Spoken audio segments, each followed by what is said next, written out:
Yes, Lord. Brings about the same love even in childhood. And can I tell you this?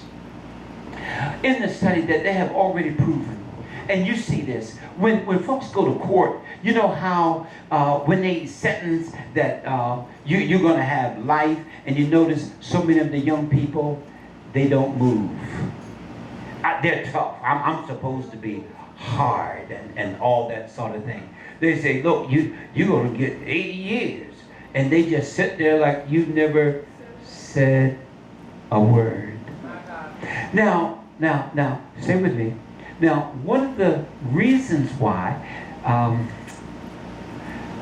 you know, that murder that happened all the way down in theater in St. Louis, I believe is in that area, where the guy goes into the movie theater and he kills about 20, 30 people. And, you know, that was over 2 years ago, and they've had the psychologists and all that sort of thing of all this trial that has taken so long.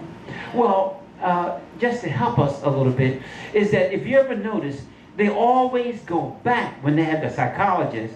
Only thing is with black folk, you know, you get time in 6 months or a year. They give you 100 years because we can't afford to have the psychologist and all that. Well, one of the things that is taking place, and it's not that we always have money, but what happens is they track you from your birth. They track you from your birth. And when children are abandoned, or when they are left without the care and the nurturing that they need, that sometimes they turn within, and that they have a settlement that they shut you out. And then when you get shut out, and here's the thing, you get shut out between the time that the child is birthed up until 18 months if there's not an interaction with the child. And so what happens is that when they go back to find out what has been the steps over the life of the child, then they are able to understand why they distribute this type of behavior. Glory, hallelujah. But you see, God has fixed it so that he has given to the church the fivefold ministry, and he has given gifts to the body so that the need that the saints have, that through the apostles, the prophets, the evangelists, the pastors, and teachers, that they might be able to nurture you. Go ahead. And all of us that have not received the exotoxin that we need, that creates a coldness, that creates a wantonness. And see, there are times we have a need to be wanted, we have a need to be accepted. And many times is that even in our preaching, we preach to make sure that you get saved. Hallelujah. You get saved, but then there are other needs that is in the body that is needed to help you to grow, to mature, and to become emotionally and psychologically settled.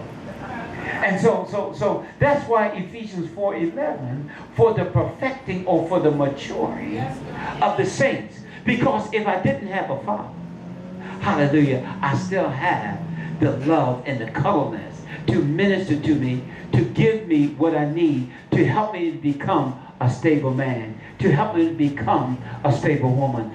That's why, hallelujah, that's why it doesn't matter whatever denomination, when you hear about a pastor or evangelist falling, it hurts all of us.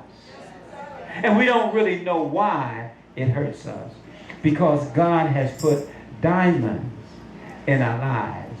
And he also refers to it, even in Revelations, there are lampstands. And then he calls them angels of the house of God. Yeah. This angel is celebrating her birthday. Amen. Hallelujah. Amen. A great diamond, a great angel in the house of God. And sometimes we don't always know why you're here. Because you're being nurtured. Not only spiritually, but also emotionally and psychologically. We have needs being met, and many times we don't always know that they're being met or how they're always being met. And in that nurturing, when you see, and I'm finished, when you see the pastor, don't you feel good? Amen. Because Amen. it brings about an assurance that all is well. Even when it's not well, but when they step in, you know that they'll get it straightened out. Amen. Isn't that a confidence? Amen. So we bow in thanksgiving and bless you on your birthday. Amen. I went somewhere else, but that really was the message.